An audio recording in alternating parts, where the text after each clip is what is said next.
Assalamualaikum warahmatullahi wabarakatuh.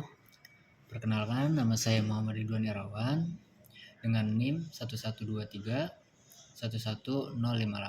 Dosen pengampu Ibu Widya Stuti S.Com M.Ak. Saya akan menjelaskan rasio solvabilitas. Apa itu rasio solvabilitas? Rasio solvabilitas adalah ukuran yang menunjukkan kemampuan perusahaan untuk memenuhi kewajiban jangka panjang atau utangnya. Dalam rasio solvabilitas terdapat dua rasio utama yang sering digunakan, yaitu rasio yang pertama debt to asset ratio atau sering disingkat DAR, dan debt to equity ratio atau yang disingkat DER. Yang pertama, debt to asset ratio atau DAR menunjukkan persentase aset perusahaan yang didanai oleh utang. Rumusnya adalah utang lancar ditambah utang jangka panjang dibagi total harta atau total aset dikali 100%. Jadi semakin tinggi DAR, semakin besar ketergantungan perusahaan pada utang untuk membiayai asetnya. Nilai DAR yang terlalu tinggi bisa mengindikasikan risiko keuangan yang tinggi. Lalu yang kedua, debt to equity ratio atau yang disingkat DER. DER menunjukkan perbandingan antara total utang dengan ekuitas atau total modal sendiri perusahaan. Rumusnya adalah utang lancar ditambah utang jangka panjang dibagi total ekuitas dikali 100%. DER yang tinggi menandakan perusahaan lebih banyak didanai oleh utang dibandingkan modal sendiri.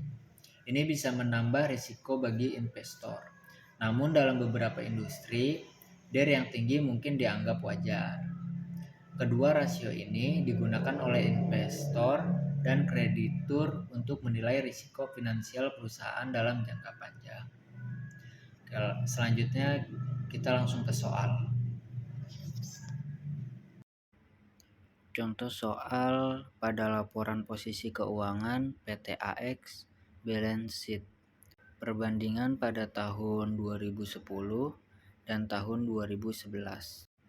Di sini ada harta atau aset. Ini ada kas di tahun 2010 750, piutang tahun 2010 5.200, bahan baku raw material sebesar 300, barang dalam proses 800, barang jadi finish 750, total harta lancar. Jadi totalnya 750 ditambah 5.200 ditambah 300 ditambah 800 ditambah 750, totalnya 7.800. Obligasi PT AX Bonds besar 450, saham PT Y stok 400. Jadi total harta keuangannya 850. Lalu harta tetap tanah land sebesar 1.200, gedung sebesar 1.500, peralatan sebesar 1.500. Jadi total harta tetapnya sebesar 4.200. Hak paten sebesar 400, biaya pendirian 800, hak pengolahan alam natural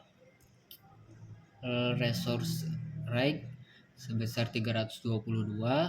Jadi total harta tak terwujudnya 400 ditambah 800 ditambah 322. Jadi totalnya 1.522. Jadi total hartanya 7.800 ditambah total harta 850 ditambah total harta tetap 4.200 dan ditambah total harta tak terwujud 1.522. Jadi totalnya 14.372 di tahun 2010. Nah, hutang dan modal. Lalu ada hutang dan modal. Sini utang dagangnya sebesar 1.000, utang bunganya 1.500, utang pajak 62, utang dividends 28, utang bank not payable at 25% sebesar 1.000, jadi totalnya 3.590. Lalu ada utang lancar, ada utang obligasi bonds at 20% sebesar 1.200, utang hipotek at 20% 2.200. Jadi total utang jangka panjang 3.400. Lalu ada saham istimewa sebesar 3.000, saham biasa sebesar 3.090, Egiosero sebesar 900, dan ada laba ditahannya sebesar 392. Jadi total ekuitasnya sebesar 7.382. Jadi 3.590 ditambah 3.400 dan ditambah 7.382, hasilnya total utang dan ekuitas sama dengan 14.372 di tahun 2010. Di tahun 2011 jadi kas ditambah piutang ditambah bahan baku ditambah barang dalam proses dan ditambah barang jadi sebesar 3.000. Jadi total harta lancarnya sebesar 3.800. Ada obligasi PT AX dan saham PT Y,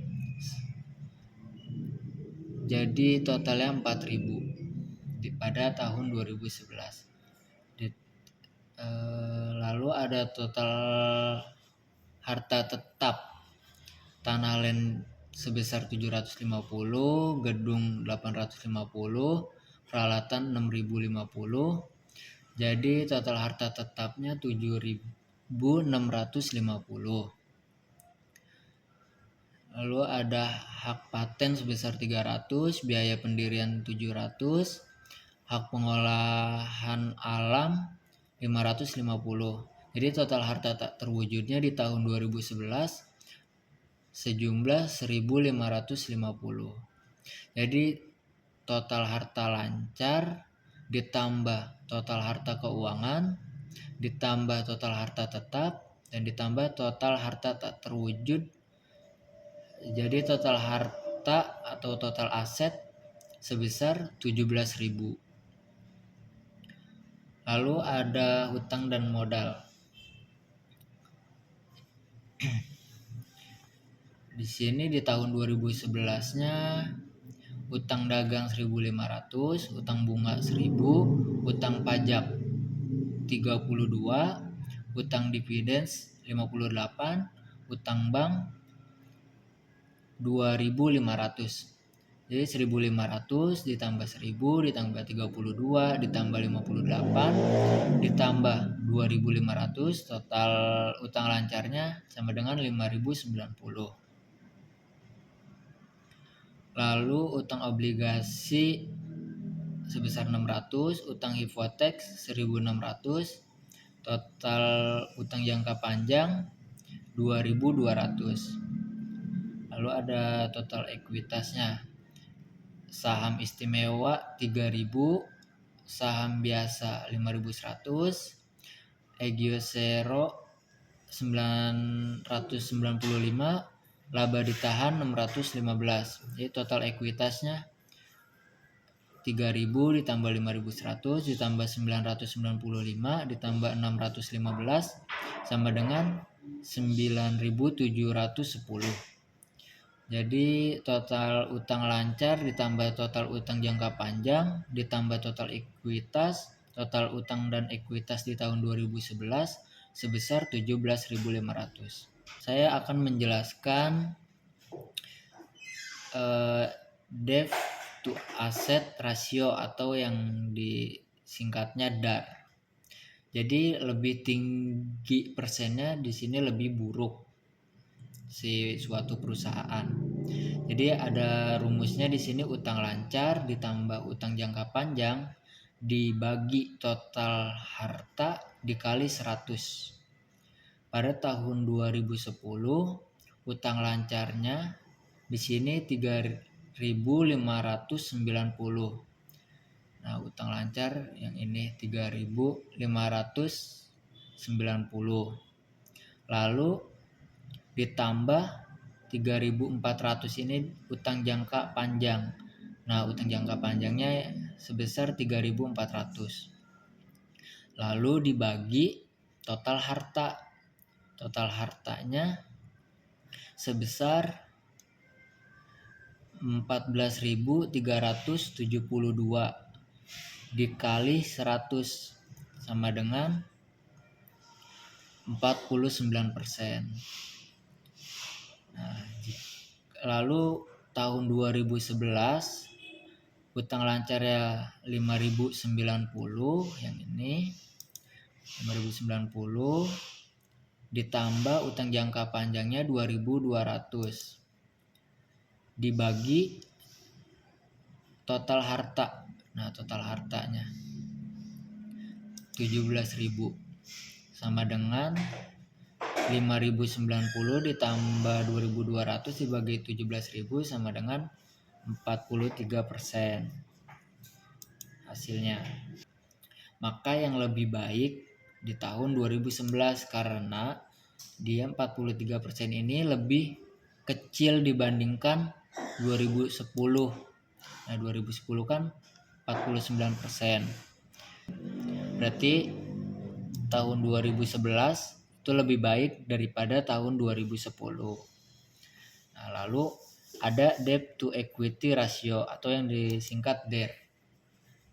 Lalu di sini rumusnya utang lancar ditambah utang jangka panjang dibagi total ekuitas dikali 100. Di tahun 2010 utang lancarnya sebesar 3.590, utang jangka panjangnya 3.400 dibagi total ekuitas. Total ekuitasnya 7.382 dikali 100%. Hasilnya sama dengan 95%. Lalu di tahun 2011 utang lancarnya sebesar 5.090, lalu utang jangka panjangnya sebesar 2.200 dan dibagi total ekuitas. Total ekuitasnya yang ini sebesar 9.710. Maka hasilnya 75%. Jadi di tahun 2011 ini lebih baik dibandingkan di tahun 2010. Kenapa? Karena rasio solvabilitas di sini semakin tinggi persennya semakin buruk. Jadi di tahun 2010 dia lebih tinggi dibandingkan 2011.